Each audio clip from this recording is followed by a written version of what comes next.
Ladies and gentlemen, welcome back to The Cut. Cody, Ben, today joined by special guest, Mr. TC. What's up, brother? Great to be in the cut with you guys. NIT week, saw some refugees at Bold Bean this morning. Went and got lunch with Joe D and Lane and Mac this afternoon. Weather's pretty good. Not great. It's pretty good. Good to have you guys here in Jax with us as well. Yeah, I feel like we're stepping on your turf. We're visiting you as opposed to you visiting us. No, great to have you guys. It's always nice to be in Florida. It's just really nice this time of year to have good weather in Florida because that hasn't been the case for us all the time. Yeah, we got our nor'easter out of the way last weekend. We still got some tough winds this week. We've got some northeast kind of, blowing off the ocean winds, which always add a layer of uncertainty to the proceedings. But I think anything's going to be a far cry from last year. Right, but I'm sure you dialed up those strong winds for us. It wouldn't be a TC event if there wasn't some potential carnage out there. In the course setup's going to be, it's the exact same thing we were going to do last year that we didn't get to do much of. So it's going to be, we didn't make any changes. It's exactly what you were going to see last year. Are you guys prepared for this? Like, I know that you guys struggle with weather conditions and everything being Florida men. So is it too cold for you yet? I'm wearing a hoodie. Exactly. Yeah, I'm cold. It's like low 70s right now. How about that? Concerns for Solly, maybe. Yes, definitely. I don't know if there were some comments about his length of shorts in Torsos yesterday. I think he might be having to wear some pants this week. I think we there might were not see some thigh. There were some comments about your length of shorts too. As they should be. We got to keep them Not only tight. length of shorts, but did you check out all his buttons that he had done last night? What was up with that? Oh, it's just embracing the European way, right? You're going like 5-6 buttons deep. Yeah, absolutely. He's feeling time himself. and place. Time and a place. He's truly embracing the Swedish lifestyle. We're only 2 episodes into this thing. Not only of The Cut, but last night, the premiere of episode 2, season 8 of Tour Sauce. Awesome episode. First of all, what did you think watching it, TC? Oh, I was a little bit concerned about this one because we had kind of a cloudy gray day out at the Sloot, which I don't know where I got the pronunciation from. I apologize.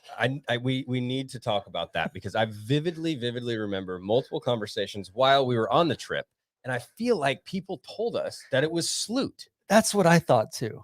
I really feel strongly that somebody told us, and it's not like Bro Hof. It's like Bru Hof. Yes. Like quick cuts there, and then I guess I just took slot into Sloot there. I remember saying it multiple times on the drive out there. Of course, TC being my best TC that I actually have, my navigator, as I usually end up getting stuck driving. But you corrected me multiple times. I would read off the road signs. I say, "Oh, Hof Slott." You say, "No, Cody, that's not actually how you say it." It somehow got incepted into me. So I got a note from Pear, my wife's uncle, the other day, who everybody met on episode 1. He's like, "Hey, what the fuck is this pronunciation? Where did you get this?"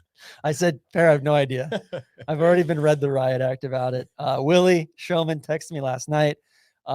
He was thrilled. He's down in Spain on some much needed vacation. He said he landed back in Sweden and it was pitch black last night at like yikes 5 p.m.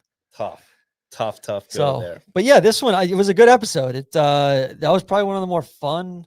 It's one of those ones you don't know what it is until after you edit it, because there's not a whole lot of golf, so you're kind of wondering. But it's also, the episode spans 2 days. Correct. So there's a lot there. There's a lot there to work with. It's tough to know what the finished product is going to look like because there's so much off-course stuff, and because, it's tough to wrap your arms around a city like Sweden. You almost have to get specific. Well, I think that's kind of what we'll start is I'll play back the intro that we saw yesterday in the episode and kind of break it down from there. Yeah, why is everything so much, like, why is it easier just to walk around, have a stroll, explore where you don't live? I guess, we're on vacation in a way. That's true. So you have time. You're like, It's what a are we different gonna mindset, What are you we know? gonna do today? I don't know. Let's just go walk around and figure it out. Like, let's get out of this hotel. Yeah. But conceivably, you could do that anywhere, at any time. When we probably should make more time for that. It's good. It's good to be talking about these things.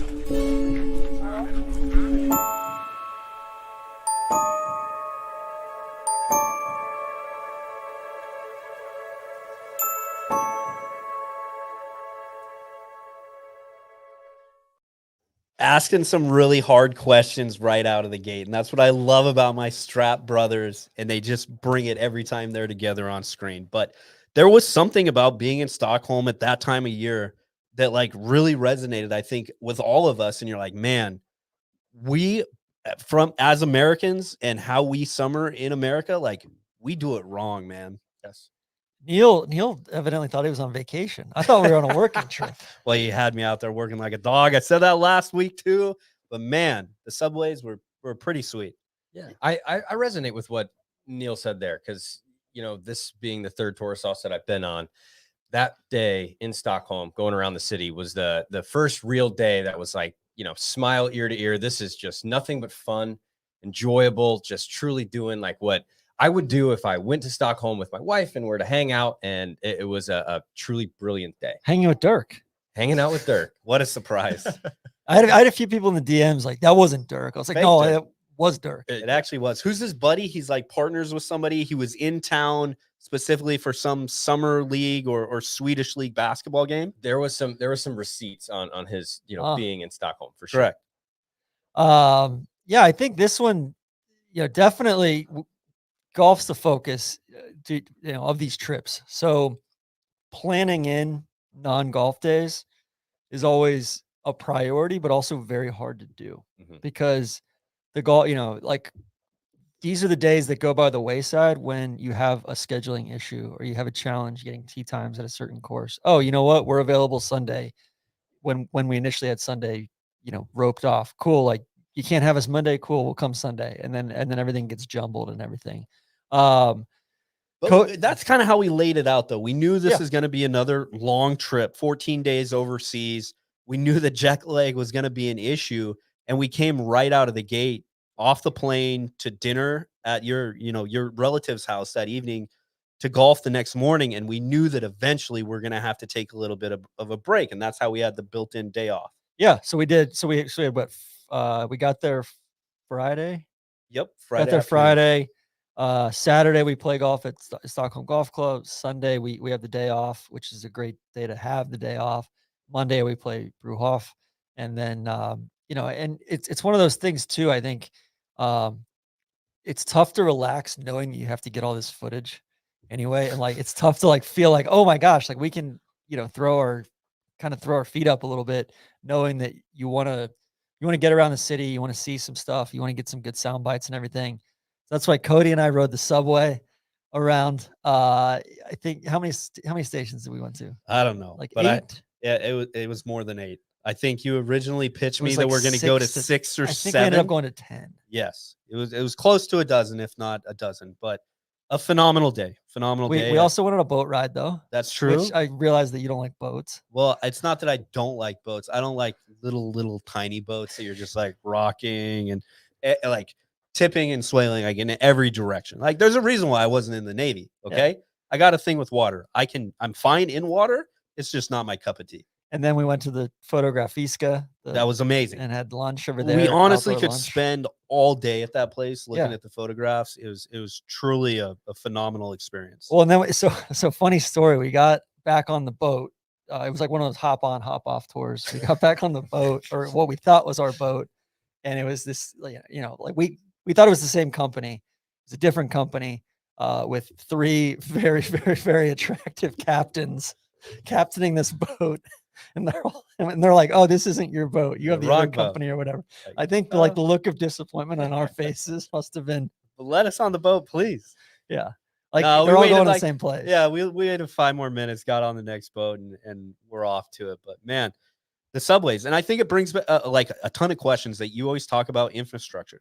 You talk about public transportation, but really, like, where does that come from? Is that something that you picked up from your mom, your dad? Like where in the world did this fascination I begin? have no idea. I mean, it's like kids like, construction equipment and skyscrapers and trains and planes. Like that never really went away from me.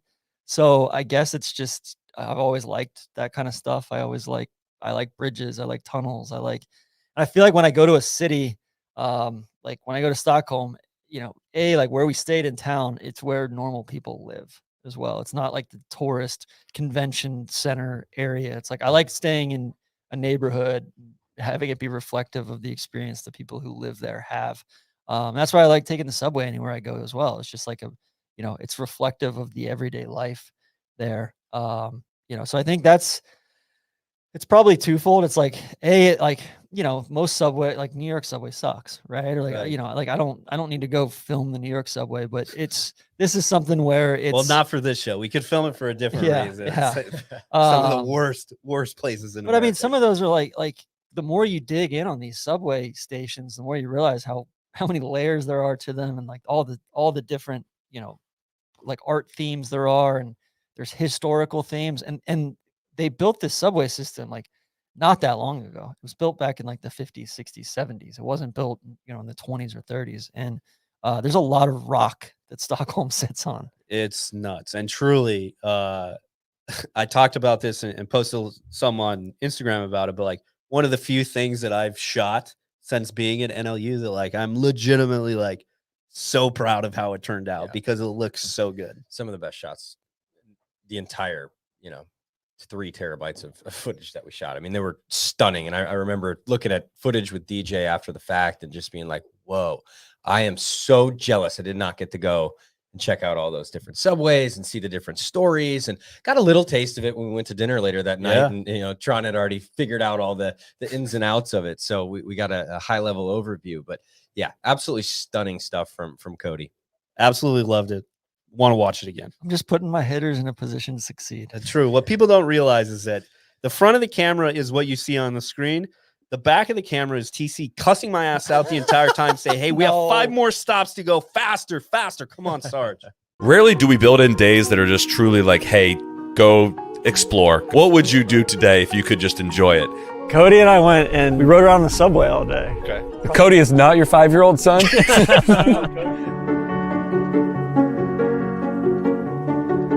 I like infrastructure, as everybody knows. The Stockholm subway system it's like a massive public art installation. The aesthetic of each station matches the aesthetic of that neighborhood. It's a cool concept too. You're riding around almost in a museum, and instead of walking from one exhibit to the other or one room to the other, you're just going from one station to the other. Went to like eight or 9 different subway stations. Tells the story of Sweden in some of them, as far as like, the industrialization of the 50s and 60s and some concerns there. One, like the one up by the technical university was it's all about space and robots and shit. So they built the subway system in the 50s. For there's 1 million people that live in Stockholm. I would say, like, pound for pound, it's one of the best subway systems in the world.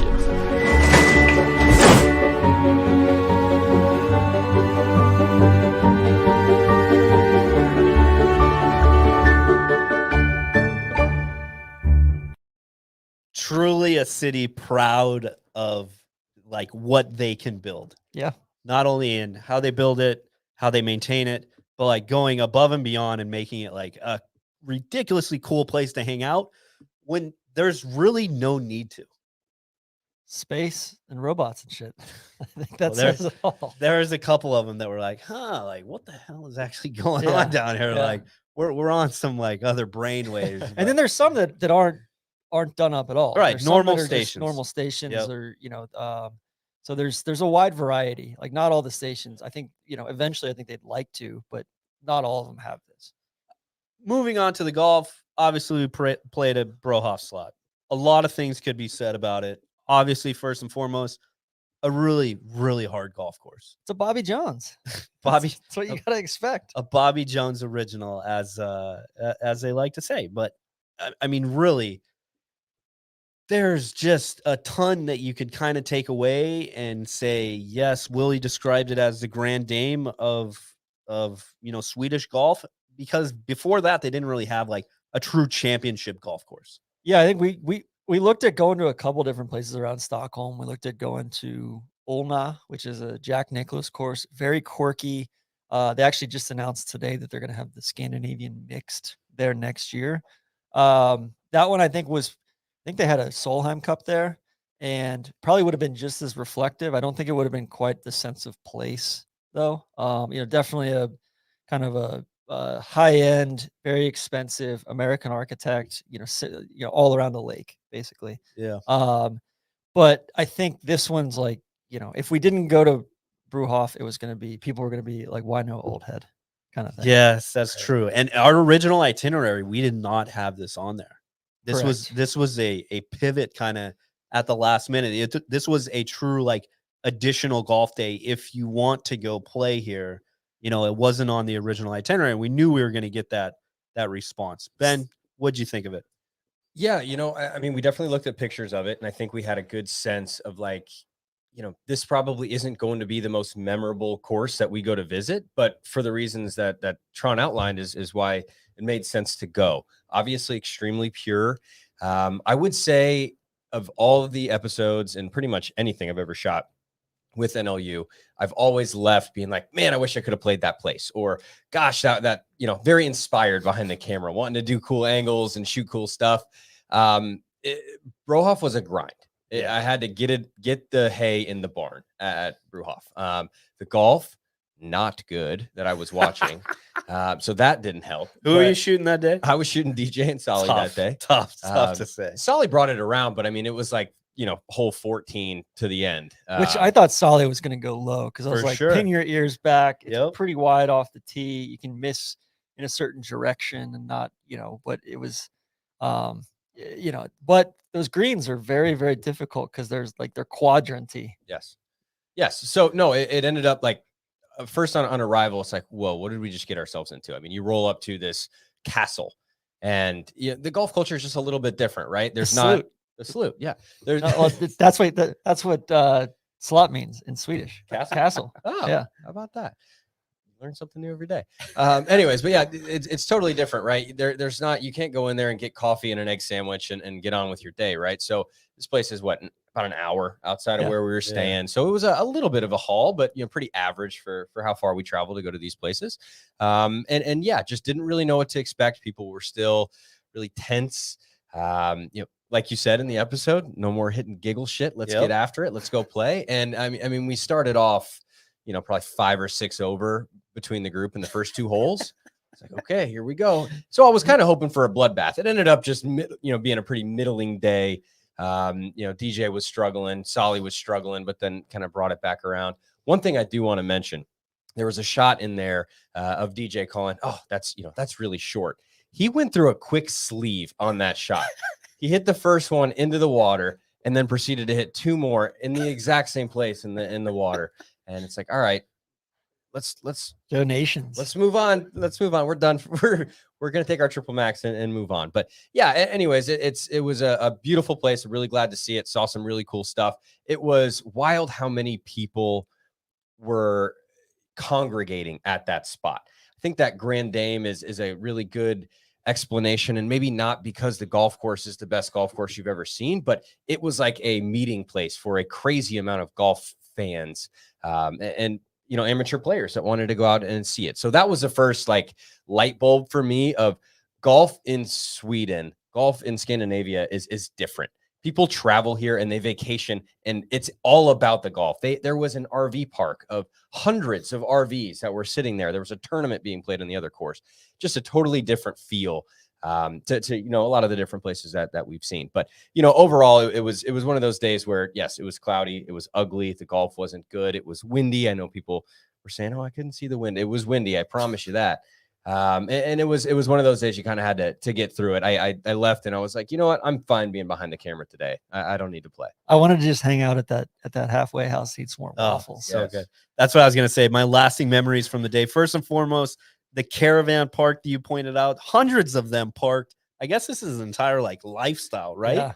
Yeah. People get caravans just like RVs in the States, but they just go from golf course to golf course to golf course, and they're all part of this massive community. And every new place that they move to, they have tournaments. It's really cool to look at and peel back. Not only we saw it here, but when we go out to Visby, it's the same thing. When we went down to southern Sweden, same thing. When we finally went around and crossed over to Copenhagen, same thing. You're like, wow, this is a lifestyle that I did not expect to find out here. Number 2, halfway house and the waffle was amazing. All right. The only thing that I'll say, and there was a very good comment last night in the live show, no hand whipping of the cream. They put it in What- that aerosol can and just fired it up. that you like Willie, you could tell that really miffed him. He I said, know. this is not proper Exactly. proper whipped cream. The third thing, those crazy robot Roomba fucking Those things grass don't cutting work, thing, right? they don't work. Even if you like, I understand. Maybe it's like the Gen 1 Roomba. Rest in peace to mine. I remember you guys know the story of that. Unfortunately, it ran into a little bit of my dog and tough scene. But it leaves long grass everywhere. I mean, it's not even like cutting your grass with like a dull lawnmower blade. It's Like a piece of floss. yes, it's just not working. But you think, oh, that's a great idea. It's good for the environment, everything else like that. But hard no on them for me right now. And again, we saw them everywhere. Third thing or final thing, Big having to take his shoes off on the second hole of the day, get in the water. I was so proud of him for playing that shot Absolutely. because the bank, it was so steep. What people Then Neil see, calls him Willie Loman. yeah, there's a shot of him in the water shooting it up, but like the scene before that, there's a view of you guys walking over this walking bridge that's in the middle of this pond. I'm shooting that scene from the middle of the pond with one of the big lenses, so I'm like pretty far set back, all the way in on Big, hoping that he makes contact and doesn't fall back into the water. He somehow ends up doing it all and cleaning it up. It was phenomenal. And for somebody who's been known to run a little grumpy in the morning, like, big props to him. Having that, it's all about having that rest day, though. For sure. You know, he got to leisure. For sure. Kind of turning the corner on Bro Hof Slott and looking forward to the next episode. We're going to someplace that I absolutely fell in love with. A lot of people already saying, hey, this tourist sauce is different. It's not the best golf destinations that you could possibly go to. It's more the tourist side. And I know you guys discussed that on the NLU pod. But if there's one place that sticks out to me from this season of Tour Sauce that I absolutely cannot wait to go back and play golf as a side note, but really go spend time with my wife and my family, that's Visby. And I'm so excited to be able to show it off on film next week. I'd go back to Visby and just play golf there for like a week. I like the golf course that much. Even certain days, I just go and have breakfast or have lunch at the golf course and putt and do the little putting course there and let my kids run around in the lighthouse and all that. It's the most idyllic place I've ever been. Yes, 100%. As uninspired as I was at Brewhof, it was the exact opposite at Visby. From the minute we rolled into the parking lot, it's like, yes, we found it. We did it. This is what we were looking for. It was one of the reasons like why we picked Scandinavia was because of that course itself.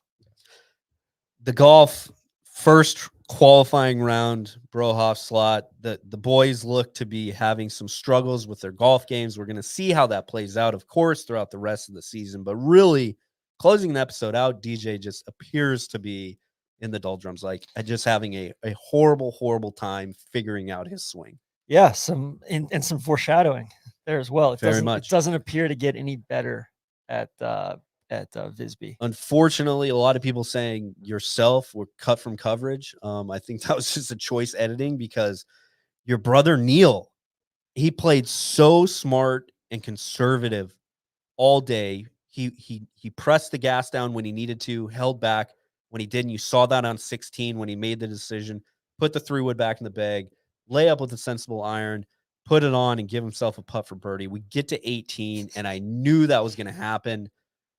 When you see him hit the shot and then you see him reload and he turns around and talks to cameras, because literally I was chirping him the entire time, moaning and groaning. What are you doing, man? You're throwing this round away. He got up and down though from the fairway for a 5, great 5. I was a little miffed. My ball landing there got cut on 18. That was probably my only good iron shot of the day. Oh, you converted the putt, didn't you? I did convert the putt. The other one that still haunts me is that U-wood out of the bunker on the par 5 on the back there that just kept looping around. Like Randy was, I think Randy was about ready to walk off the golf course after that hole. He's like, this is ridiculous. That was one of the best woods hybrids I've ever seen hit out of a fairway bunker in my life. And somehow I was like, I don't know, I think I was like 220. I was like 205 to cover right on, but I was going a little bit left of it. I was going front edge of the green, and I got all of it, and that wind was stiff. And then and then I dropped another ball in there, hit a 3-wood, and the 3-wood, barely got over. I'm Really? like, Jesus, like though I can't hit balls better than that. And they should, like, that's a 230 club or 238 club, and then the 3-wood's like a 245 club.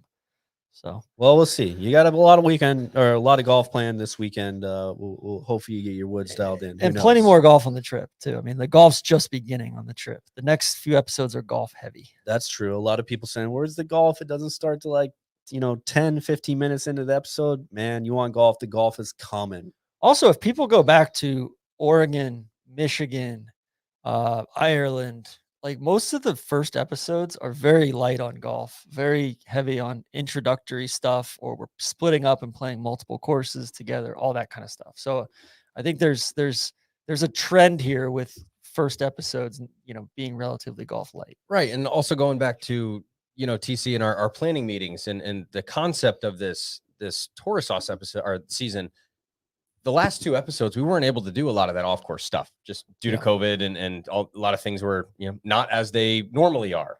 And I know from the very get-go of considering Scandinavia, leaning into that tourist part of Tour Sauce was a big piece for you. So I guess I'm just curious on your end, what was it about Scandinavia or this series and when it comes to your planning that allowed it to be more of that tourist side versus the previous 2 seasons? I think it helps that everybody speaks English, but it's different. Like it's a radically different culture, but everybody still speaks English. I think that certainly helps. I think the other thing with Scandinavia is you have the ability to explore the different cultures within Scandinavia. So there's, it's not just, all right, 14 days and we're going to eat Swedish meatballs every night kind of thing. It's like, no, we can ask the Swedes what they think about the Danes. We can ask the Danes what they think about the Norwegians. We can ask them all what they think about the Finns. And it's, so I think having that, both that larger group, but also being able to split it up and find some nuance there as well was something that I really liked, because otherwise I feel like you run the risk of, if getting too stereotypical, or you leaning in on basic stuff. Now, this is a lot of questions for you specifically. Everybody knows or has heard of the TC way. You're the logistics master. You're our chief logistics officer. There's no one who does it better. And I understand that Tour Sauce, building out Tour Sauce, this is truly the gold standard of a golf trip. And there's multiple different levels of what a golf trip is. And you build it out this way because this is what we have to do. There's 7 of us, sometimes 8, sometimes a little less, but usually 7 that are traveling around across the globe. We need to know where to be, how to be there, what to wear, what we're doing, what we're eating, where we're sleeping, everything. And it kind of firmly falls on your shoulder. So first of all, I want to talk about like overall golf planning. How far out is too far out to start planning? Good question. I think I'd probably say like more than a year. I think more than a year, like flight schedules aren't really built out yet. That's going to throw a wrench into when and where and that sort of things. This might shock people. Maybe it won't. But like as soon as we came home, we immediately started planning again for the next year. Yeah. Yeah. But it's one of those things like you want to know kind of where you want to go, like a year out, you want to know where, when, all that. And then you can kind of start building out like feasibility and schedule and all that. But you want to kind of know where those milestones are, I guess. I think on this trip particularly, it seemed like the biggest concern of everybody was packing. Like, I don't think anybody knew, what to pack or how much to pack or what the climate was going to be. And also because like Lofoten kind of threw a wrench into things. It's a vastly different climate than, I mean, you're telling Southern us that we're Sweden. going to go play golf in the Arctic Circle. Like we all had like everything from shorts, normal summer golf wear to like literally parkas, puff jackets, johns, you name it, like all in our luggage. It was kind of a sight to be seen. But I think too, it's like this is more like, it's not necessarily a golf trip. This is more just planning a production trip or planning like a 2-week work trip where you're responsible for, 6 to 8 other people. So I think that's that's kind of it. On a golf trip, for instance, like it's just going to come down to tee times. Everything's going to kind of break off of tee times, and then you can start building out your accommodations and all that. But I think the thing with this one too was like, figuring out, all right, who do we know in these places, and finding that balance between if you know somebody or if like how much do you want to work with the course or the destination or the tourist board or whatever. I think we've gotten to the point where like we don't want to work with a tourist board at all because we want it to be as authentic, and like we don't want it to feel like anybody is giving us the experience that somebody off the street wouldn't get. Which, by the way, I'll jump up and down here and say it out loud because we talk about it a little bit and I see it written all over the place. That's primarily the reason, outside of production, why our stuff looks different. There's a reason why we go to the locations that we do. It's because nobody's paying us to go there, because we go to the places that we want to go to. Yes, this isn't like a literally like some tourism board or the golf course, the course paying or anything else like that. That's why Tourist Sauce looks different than any other golf travel show that's out there. And then trying to make it so that there's a lot of variety within the season too. So trying to make it so that we go to a place like a Fjällbacka, or we go to a place like Långhusen, or like we wanted to go somewhere in Finland, and we wanted to go somewhere in Oslo. Those didn't make the cut due to, like we got some curveballs along the way of, hey, we're, the course is closed this day. We have to, all right, cool. We've got this 36 hours between when we're in Visby and when we're in Copenhagen. We've got to switch this stuff up, which, I mean, Cody, like you're humble about it, but like I couldn't plan these trips without you. Like you're, not the right-hand man. You're like the other guy doing it with me. It's,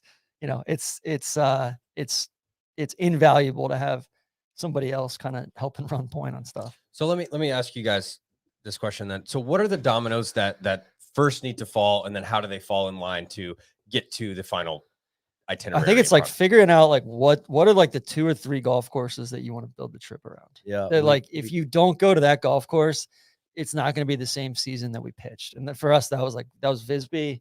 I think that was Falsterbo. Yep. And then Lofoten. Probably the 3 in this season. What we did is that we had those 3 anchors firmly planted, and then everything is backwards planning off of that. So really it started with Visby and looking at it and saying, okay, we contacted Visby. We got set up with times. We figured out our lodging.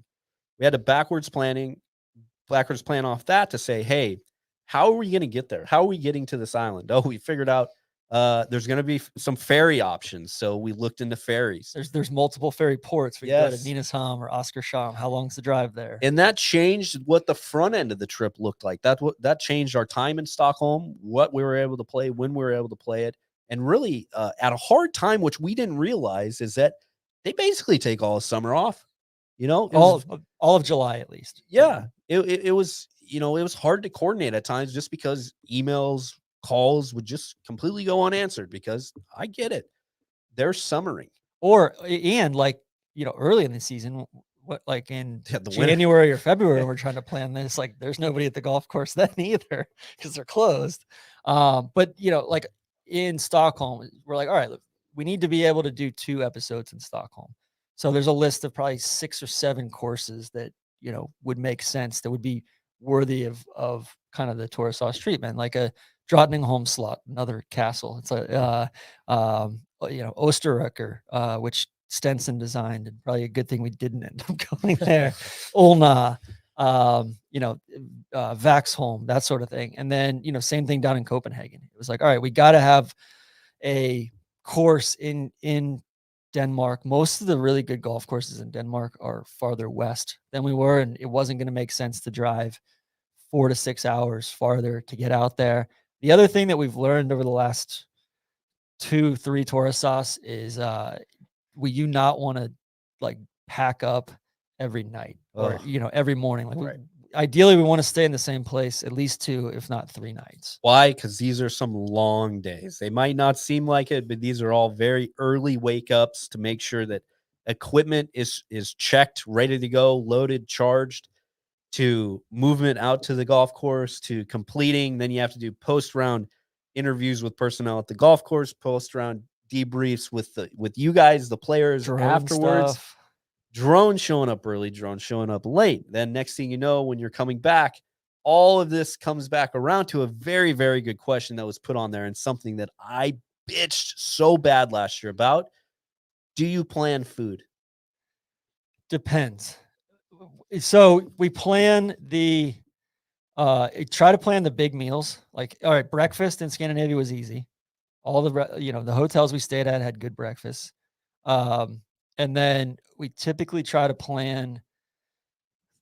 What I think we've done in the past is either over plan food, and then circumstances or motivations change and people don't want to, oh, you know what, I don't want to have a fancy dinner tonight, or I don't want to, I'm just in the mood for pizza, or I'm just in the mood for pasta, which is fine, because it's been a long day and everybody's been working all day. So it's kind of finding that balance between wanting to have a nice local meal at a cool place, but doing that 2 out of 3 nights, and then the third night trying to make it to where people can go do their own shit and recharge and feel like, hey, if you're in the mood for a hamburger, you can go get a hamburger, kind of thing. Right. Yeah. But it's a balance, right? Because, the food and beverage scene is the reason why I travel, right? And Totally. the things that get me super excited and want to go, see new places. That's a big struggle for me, is like, right. And I know you and I Yeah. are on the same wavelength, but like, you have to be disciplined and understand, like, hey, yeah, there's a Michelin restaurant that we have a reservation at that we very well could go to. We have to be up at 5:30 the next morning, and we're going to shoot until 8, 9 o'clock that day. Maybe this isn't a great time to gorge yourself and drink 14 drinks and get home at 2 o'clock in the morning. From y'all's perspective too, it's like you guys are then, after we close up shop for the day, you guys are going to dumping footage for an hour, 2 hours. Like, it's terabytes worth of footage from some days. So I don't know about terabyte from footage on some days, but in total, I mean, it's a ton, and it takes time, and we've hundreds improved, of gigs a day. We've improved. Hundreds We've of gigs. invested in greater technologies to greatly aid in that. Took I DJ remember so long to invest. It's like, dude, is your night and well-being for the entirety of the trip worth $300 to get an SSD card? So we can dump footage twice. The as fast? worst thing is you get it set up, you see that the transfer starts, you might, transfer's going, let's fall asleep, and you wake up You're in the sleeping morning with one eye open, right? and it transfer failed. You're like, what are we gonna do? And now? there's like, you got European plugs. Yes. It's not easy to charge this shit. You're in weird hotel rooms. I remember last year in Michigan, a friend of the program, Nick Kelly, phenomenal photographer, videographer. He finally told me after like the 4th day, he's like, Cody, we say this all the time now for other reasons, but if you see something, say something, because there's no way I'm going to turn down a granola bar anywhere we go because I'm hungry. And I was like, yeah, dude, like, I get it. You're running around with cameras, battery packs, audio packs, you name it. Like, after a while, you're just like, shit, dude. Yeah. But yeah, there's the number one thing is, if the crew is hungry, and it's like, if the crew's hungry, you're fine. If the crew's tired, you're fine. If the crew's hungry and tired, shit's gonna start popping off pretty soon. You can't have that happen too many times. Yeah, I would say we keep things pretty, For sure. copious. Everything's Yeah, usually we just- okay. We just but there are some complain behind the scenes, man. That's what we just do. talk to each other and complain to each other. But I would say, we know that we're there to work, and we know Yes, that they're yeah. there to get this stuff in the barn. And But Benny, why don't you play golf? Why aren't you on tour sauce? oh boy, would love to. I would love to play these golf courses, but I have fully come around to the concept that, like, if I'm going to do my job and do it well and make the best product possible, I need to focus on one thing and one thing only. There's no way I can do all of it, which has been a great thing to have. And it also allows me to then, find places to identify that, like, I would like to go there and spend time when I have nothing else that I need to worry about besides the experience. So Yeah, and people like don't feel sorry for us. Like No. between all the other opportunities that we get, from normal travel to courses opening to film rooms to everything else, like we play a lot of great golf. a ton of golf. But the tour sauce question gets me all the time. Hey, dads, when are you going to let the kids go out and be in tour sauce? Well, we wouldn't be employed probably then, because we're like there to do our job, and that's what we love to do. That's one of the main reasons why we love working at No Laying Up, is to be able to be at that moment, to capture it, see you guys play, enjoy it with you, and then come back and be able to put out these videos. I'd also worry that, you know, maybe a lot of it wouldn't be captured because Neil would be over here doing B-roll. The selfie king. So if a guy comes up to you and says, "Hey TC, me and my 3 buddies, we want to go plan a golf trip. So we're gonna go. We're not gonna go to a resort. We want to get out and about, explore something like that." Yeah. What do you think he should do first? I would probably agree on a budget or agree on a standard of accommodations where, like, if everybody's cool staying in a, you know, local motel or Comfort Inn, cool. But if so, you know, if people have certain priorities or, you know, kind of value that they put on, hey, I want to stay in a 4-star hotel every night of the trip. All right, well, cool. We're probably gonna have a different trip, and we're probably gonna go to Right. different, you know, golf courses and you know, eat at different restaurants. But if golf is the main thing, then everything starts there, and then you can fill in the gaps pretty easily. I used to say this all the time about people hitting me up about coming to Pinehurst. Say, "Hey man, I want to come play Pinehurst, but I don't think it's in the budget." I say, "Okay, I got it. Maybe that number 2 round isn't in the budget." Yeah. But if you look at room, what's your room budget? What's your budget for this entire trip? You can probably see if you can build it out between 1, 3, you know, 4, 5, you name it. Maybe not 4, it's getting up there, but you could figure something out at the resort if you want to make it just one package. Yeah. Or you want to take it a step down, but the golf quality is still just the same. Go down the road, do Mid Pines, Pine Needles, Southern Pines. If you need a course coming in or going out, throw Tobacco Road in that. Or, you know, you can stay at the resort. Kelly Miller has great hotel rooms down there. You can figure out food options. You can do an Airbnb option, whatever you want. Shit. And if Or you don't there's want to do if that, there's no accommodations, you book a glamping Yes. resort on the beach. yes, you can figure it out. You know, there's so many different levels to courses. Pinehurst and the Village of Pinehurst just being one example there, but you can truly make something happen. But it is being upfront and honest with the budget. And I think what throws a lot of, you know, either first time or maybe a little bit unexperienced travel planners off is that they plan all this stuff out. They present it to their friends. Their friends go, "Whoa, like that's probably over budget a little bit." And then they get a little, you know, scared of it. They get a little bit of cold feet. Yeah. I would say the biggest thing, like if you get to the point where you're locking things in, I'm not opposed to people like taking a deposit because you're going to need a deposit on wherever you're staying anyway. It always freaks me out when people don't take a deposit Yeah. in some places. Like, what are you doing? Plus, I don't want my buddy just like randomly throwing an extra, like, whatever, 2, 3, 4, 5K on whatever his credit cards and dealing with it later. The second thing, if we were doing this and say we're going to go to Nebraska, hey, you're going to lay out the itinerary. You're going to figure out what courses we're going to play. This is the dates that we're going to do it. Are you, as a travel planner, leaving it up to me to figure out my flights? Or are you assisting and saying, hey, this is kind of the time I want everybody there. These are some flights. Do you let them pick the airlines, or are you just kind of saying, hey, this is what we got? Depends. I mean, I think, you know, it depends on if they're flying American or not. Well, don't fly American, first and foremost. No, I think if like for this trip for Sweden, for instance, you know, we told everybody, hey, you got to be there by early afternoon. It was no problem. Everybody got in by early afternoon and all that. And then on the way in, I pay closer attention. On the way out, it's kind of like, yo, do your thing. We're going to be at the airport at this point, that sort of thing. And it was tough to get like flights back from, you know, we started at Lofoten and we had to drive the cars back. And then like it was 5 flights to get home for me from, you know, I'm sure it was the same for you, right? Like, and it's very much like, all right, like I know that while everybody wants to get home, we're not going to get home. Like it's going to be a whole 2 days of traveling to get home kind of thing.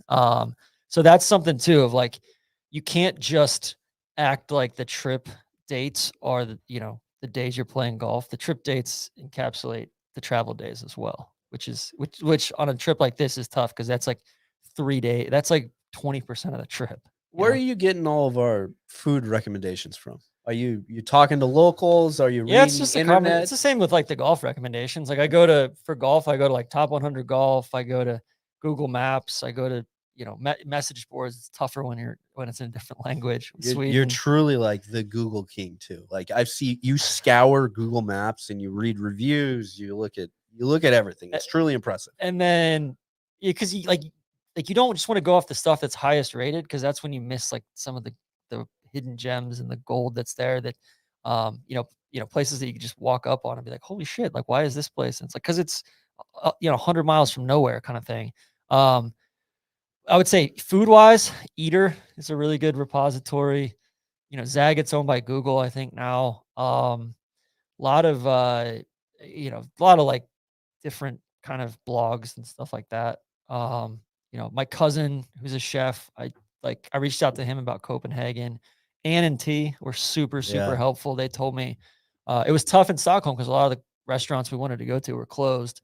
But like Copenhagen, like that restaurant bar in Copenhagen, T recommended that. It's just like, So good. dude, like if you want a good meal that's, it's not crazy expensive, you're gonna, it's pretty easy to get into, go to this place. It's right down where you want to be, all that. But there were probably 7 or 8 restaurants in Stockholm that like we went down the list on that weren't available because, they just were closed for that week or two. Yeah. Running down the list just so we can get to the end here. But if you're going to a place and you know that you're not staying at the same kind of resort or city center, are you recommending Uber for the golf travel trip or rental cars? What kind of would you go with? Totally depends on the place. Like Ireland, I would course. I would recommend getting a driver. Yep.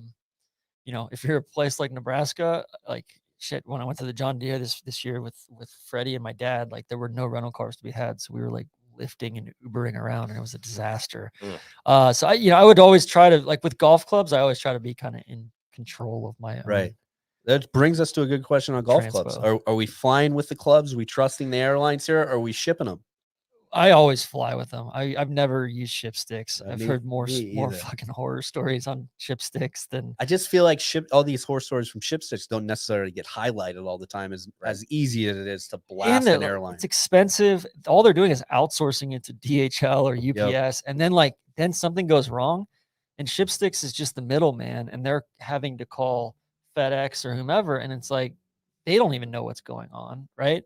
Like on this trip, we had no issues with luggage whatsoever. The only issue we had was on the way from Voodoo to Leckney's up at Lofoten. They couldn't get all of our golf bags on the first flight just because of weight limits. Yeah. So they came in 3 hours later, but like we knew that was happening. Well, arriving at Stockholm, DJ and I showed up and we see this yellow Yeti just circling on the carousel. And I just like, God, is that ours? And I go up to it and yes, it's got Tron's name on it. It's like, oh, sweet. That was the one that got stuck in. I think we came through Munich or Frankfurt on the way. That was the one thing that like didn't make it, but I saw in the app that it was on the next flight out. Yep, and it was there when we arrived, got it in, no problem. I think the most important thing about these trips is having fun. You're there. You're obviously made the effort to plan. If you're not the planner, to go and enjoy and spend time with your friends, your spouse, whoever it is. Have fun. Remember what you're doing there. It's not that serious. The golf doesn't have to be that serious. And if you're not having fun, you need to look around for a second, probably pull your head out of your butt and realize like, wow, this is an incredible opportunity. Well, it's something like, I think at first and foremost, you have to understand or make the decision. Is this a golf trip or is this a trip that includes golf? Because those are two vastly different things. And if it's a golf trip, then like the golf needs to come first most days, and the others you're compromising on the other stuff. If it's a trip that you want to really, really value other stuff, but squeeze in some golf, then it's a very, very different conversation. Right, but specifically with Toro Sauce, I would really be hesitant to try to plan something that is modeled off of what we do for Toro Sauce. No. Just because we do once in a lifetime trips every year. This is not easy. There's a lot that can go wrong, but also it's exhausting and tiring, and you might miss something. And you feel like you're going a mile wide and an inch deep at some point, Exactly. Like I was so bummed that I didn't get to go to Kristianstad, but I was like, I know if I play Kristianstad today, like I'm gonna be fucking dead tomorrow, and I'm gonna play like shit at Great Northern, and also like if there's an issue when the first group arrives to the hotel in Copenhagen that we're staying at for 3 nights, like then they don't have the confirmation numbers or they didn't talk to the reservations person. God, that was a nice hotel, but that guy that was working the front desk there, the parking situation was like there's just so many different variables when you're traveling with cars in European cities as far as parking. Yeah, a huge shout out to the BMW Sweden team, because they hooked us up with the vehicles, and I think like their one decision that they made, I think saved this entire trip Yes. for me. And that's, originally we had planned on taking electric vehicles, 100% electric vehicles. IXs. Yes, the entire trip. And when they saw that request come through, they looked at it and made the decision on their own and said, oh no, these boys, it doesn't matter how much research they've done on charging stations, that's just not going to work. And they flipped it and got us some hybrids. We're able to, meet all the requirements that we had, but literally saved us so much time, because I would have never slept. I would have been sleeping in cars, charging them all night. Or I think it would have gotten to the point where like after a couple days or after 3 days in Stockholm, like we probably would have just gone and rented cars. We need a bus again. Like, just give us a bus. Yeah. How about one of those caravans? Benny, what else you got? Gosh, nothing. I'm really looking forward to episode 3. I think that was a very a consensus sweet spot on the trip. And I think, Bruhoff and Stockholm bringing us out to going back into the summering of Scandinavia and Switzerland out in Gotland Island, and then also being punched in the face with a ridiculously cool golf course. So kind of had it all. Yeah, I agree. Not a lot other things to cover this week, content wise. I mean, obviously, you guys had a great podcast, recap pod on Sunday night, talking about the live finale. Yeah. Since then, we've had some news, a new lawsuit. We got some trades in play. We still don't really know what the rules of all this thing, but I think some of the tone of the conversation shifted a little bit too. I think earlier this week on that Sunday pod, it seemed like a little bit more. I think DJ and Sully realized like, oh, like the team thing works a little bit. And then Sully had a great conversation with Mike Clayton on the podcast this week. Just, live, roll back, Australia's place in the game, all those things. I thought that was a really, really enlightening talk. Absolutely. What about Trap Draw? Anything, the highlights for people? I mean, if you don't listen to it, please go do. Yeah, I mean, we continue to monitor all sorts of cheating allegations. There's something that just popped up in the cornhole world. Neil's alma mater continues to just, all sorts of malfeasance up there at Columbia. And then we got into a lot of sports talk this week as well.